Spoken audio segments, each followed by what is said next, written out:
Open challenge. ಯಾಕಪ್ಪ ಅಂತಂದರೆ ಅವ್ರಿಗಿರೋಂಥ 2.3 millions followers ನನ್ನ ಅಭಿಮಾನಿಗಳು ಹೆಂಗಿದ್ದಾರೆ ಅಂತ ವ್ಯಕ್ತಪಡಿಸ್ತಾ ಇದ್ದಾರೆ, ತೋರಿಸ್ತಾ ಇದ್ದಾರೆ. ಯಾರೂ ಬೇಜಾರಾಗಬಾರ್ದಂತ ಪ್ರತಿಯೊಂದನ್ನು ಪೋಸ್ಟ್ ಮಾಡೋಂಥ ಪ್ರಯತ್ನ ಮಾಡ್ತಾ ಇದ್ದಾರೆ. ಯಾರ್ಯಾರು ಪೋಸ್ಟ್ ಆಗಿಲ್ಲ ದಯವಿಟ್ಟು ಬೇಜಾರಾಗಕ್ಕೆ ಹೋಗ್ಬೇಡಿ. ಎಲ್ಲರೂ ತಗೊಂಡು ಅಭಿಮಾನಿಗಳಿಗೋಸ್ಕರ, ಖುಷಿಗೋಸ್ಕರ ಅವ್ರು ಒಂದೇ ಮಾತು ಹೇಳ್ಬಿಟ್ಟಿದ್ದಾರೆ, ನನ್ನ ಅಭಿಮಾನಿಗೋಸ್ಕರನೇ ನನ್ನ ಜೀವ ಅಂತ ಹೇಳ್ಬಿಟ್ಟಿದ್ದಾರೆ. ಅಂಥದ್ರಲ್ಲಿ ನಾವು ಅನುಮಾನ ಪಡೋಂಥದ್ದು ಏನೂ ಇಲ್ಲ. ಅವರು ಸದಾ ನಮ್ಮ ಜೊತೆಗೆ ಇರ್ತಾರೆ ಅನ್ನೋದಕ್ಕೆ ಇದೊಂದೇ ಸಾಕ್ಷಿ. ಏನಕ್ಕಪ್ಪ ಅಂತಂದರೆ ಕೆಲವು ಸೆಲೆಬ್ರಿಟಿಗಳು, ಕೆಲವು ಹೀರೋಗಳು ಒಂದು ಪೋಸ್ಟ್ ಹಾಕೋದಕ್ಕೆ ಲಕ್ಷಾನುಗಟ್ಟಲೆ ತೊಗೊತಾರೆ, ಪ್ರಮೋಷನ್ಗಾಗಲಿ ಏನಾದರೂ ಹೇಳೋಕ್ಕಾಗಲಿ.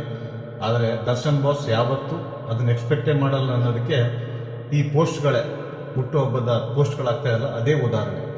ಕೆಲವರು ಒಂದೊಂದು ಫಂಕ್ಷನ್ಗೆ ಹೋಗಿದ್ರೆ ಇಷ್ಟಿಷ್ಟ ಅಂತ ಚಾರ್ಜ್ ಮಾಡ್ತಾರೆ. ಆದರೆ ದರ್ಶನ್ ಬಾಸ್ ಎಲ್ಲರನ್ನೂ ಬೆಳೆಸ್ಬೇಕನ್ನೋ ಗುಣದಿಂದ ಎಲ್ಲರೂ ಕಾರ್ಯಕ್ರಮಗಳಿಗೆ ಹೋಗಿ ಅವ್ರಿಗೆ ಪ್ರೋತ್ಸಾಹ ನೀಡಿದಂಥ ಸುಮಾರು ಉದಾಹರಣೆಗಳಿದ್ದಾವೆ. ನಾನು ಹೇಳೋದು ಜಾಸ್ತಿ ಆಗಿರ್ಬೋದು, ಏನಾದರೂ ಅನ್ಕೊಳ್ಳಿ, ಯಾಕಂದರೆ ನನ್ನ ಪೋಸ್ಟ್ ಸಹ ಹಾಕಿದ್ದಾರೆ.